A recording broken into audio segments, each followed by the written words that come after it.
तहरीक इंसाफ एक बार फिर एहतजाजी राय इख्तियार करती दिखाई दे रही है, जो इस बात की तरफ भी इशारा करता है कि तहरीक इंसाफ मुमकिन तौर पर इस्टेब्लिशमेंट से बैकडोर राब्तों में कोई बड़ा सियासी ब्रेक थ्रू हासिल करने में नाकाम रही है। गो कि तहरीक इंसाफ और बानी पीटीआई की जानिब से यह दावा किया जा रहा है कि उन्हें डील की पेशकश हुई, लेकिन उन्होंने किसी किस्म की डील से इनकार किया।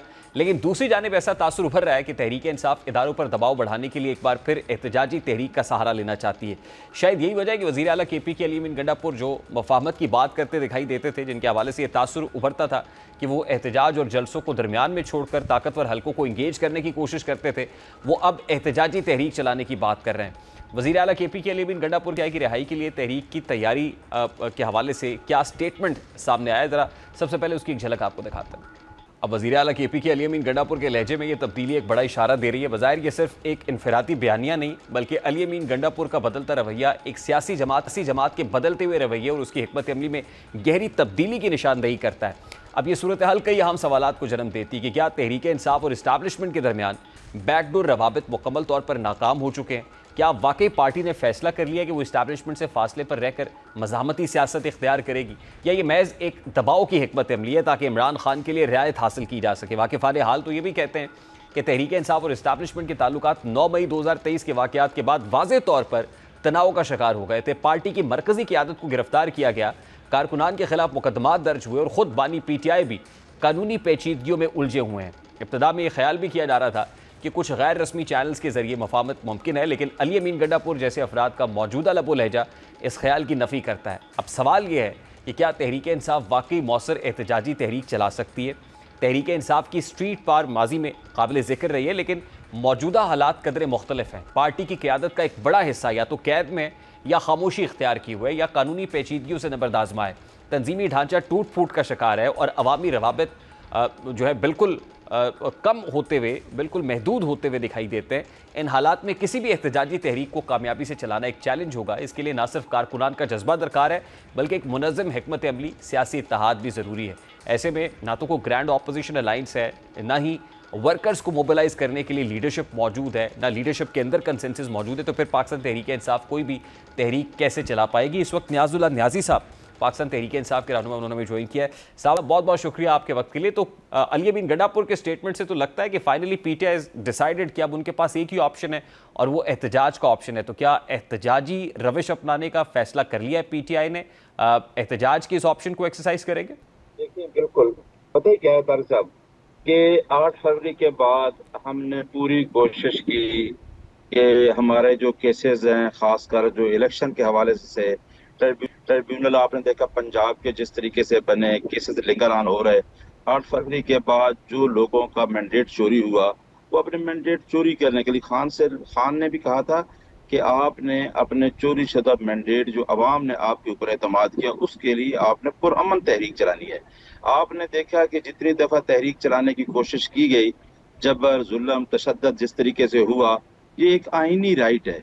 आईन पाकिस्तान का आर्टिकल 15 कहता है कि आपको प्रोटेस्ट जो है, आप पीसफुल प्रोटेस्ट कर सकते हैं।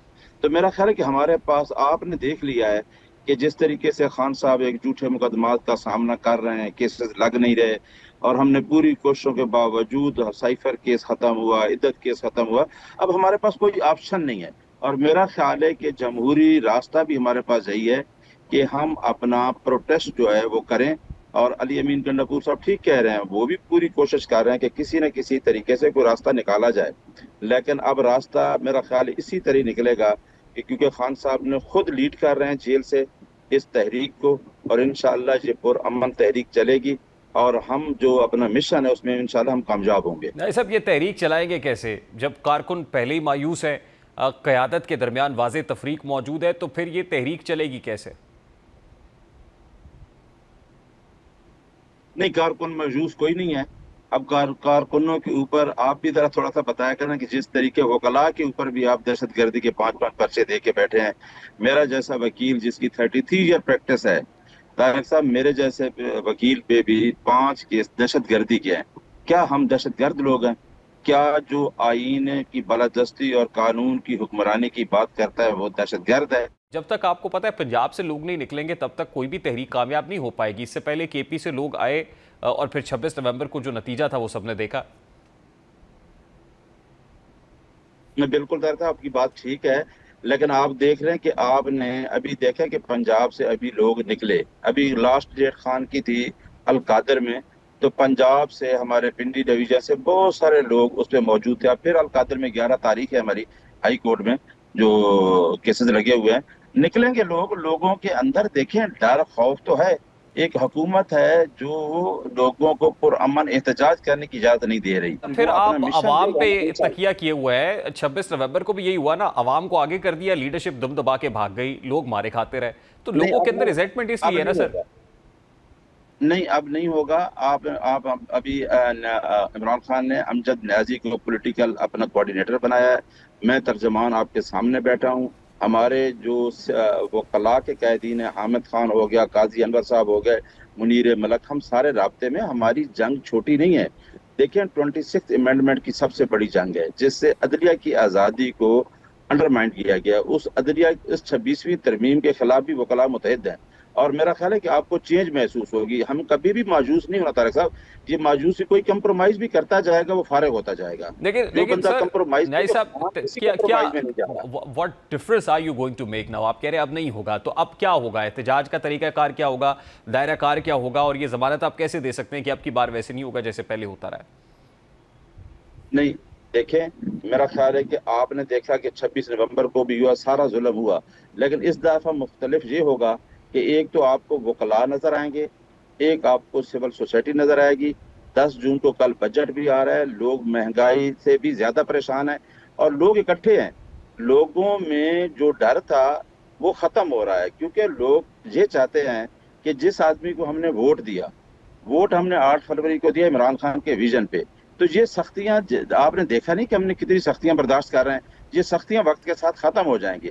ये बैठ के सोच लेना कि जी अब कैसे निकलेंगे, ये गलत है। या तो हम बैठ गए हूँ, हम बैठे नहीं है, हम निकले हुए हैं। और मैंने पहले भी कहा कि तहरीक जो होती है वो टाइम लेती है, और हम वकला भी, सियासी लीडर भी, सिविल सोसाइटी भी, मीडिया भी साथ देगा, क्योंकि मुल्क के अंदर आपको एक ही लीडर मिला है जो पूरी कौम को मुत्तहिद और यकजा रख सकता है। आप सिंध में निकलते हैं तो सिंध गवर्नमेंट, आपने देखा है सिंध में हमारे कितने लोग निकले हुए हैं, लोगों को निकलने नहीं दिया जा रहा। लोगों को मुख्तलिफ तरीके से एक तहरीक निकलती है उसको अरेस्ट कर लेते हैं, तो ये अरेस्ट होते रहेंगे जब तक। आपको याद है अदलिया की तहरीक में ये हुआ, 2 साल हम रोडों पे रहे, हमारे ऊपर पर्चे हुए, हम अरेस्ट नहीं हुए। नहीं साहब, मैं ये कह रहा हूँ कि आपने जेल भरो तहरीक का है। ऐलान करके भी देखा, उसका क्या नतीजा निकला? आपने इस्लामाबाद की तरफ मार्च करके भी देख लिया, धरने का ऐलान करके भी देख लिया। अब क्या हो, अब ऑप्शन क्या है? वो तहरीक क्या होगी? लोगों को क्या कहेंगे? कहाँ जाए? निकल के कहाँ जाए वो? निकल के वो तो हम लय अमल आपको देंगे ना, हमने कहा ना ईद के बाद हम आपको लय अमल देंगे। खान साहब ने इलेक्शन कमीशन के भी कहा कि उसके सामने प्रोटेस्ट करें, आप अपने डिस्ट्रिक्ट में प्रोटेस्ट करें। ये सारा लय अमल आपको दे रहे हैं इंशाल्लाह। ये आज का दिन गुजर देने देना, हम इकट्ठे हो रहे हैं और इंशाल्लाह ये ईद के बाद हमने कहा था आपको लय अमल देंगे और पुरअमन होगा। एक बात याद रखना कि हमारी जो तहरीक होगी जिसमें सारे हम लोग होंगे, पुरअमन तहरीक होगी, क्योंकि हमारे ऊपर कोई जो इल्जाम लगाता है हम उसको गलत साबित करना है। ठीक है, बहुत बहुत शुक्रिया। न्याजुल्लाह न्याजी साहब हमारे साथ मौजूद थे। अभी एक ब्रेक लेंगे और ब्रेक के बाद जब वापस आएंगे तो अरकान असम्बली की तनख्वाहों में 600% इजाफा कर दिया गया है। इस पर बात करेंगे इस ब्रेक के बाद हमारे साथ।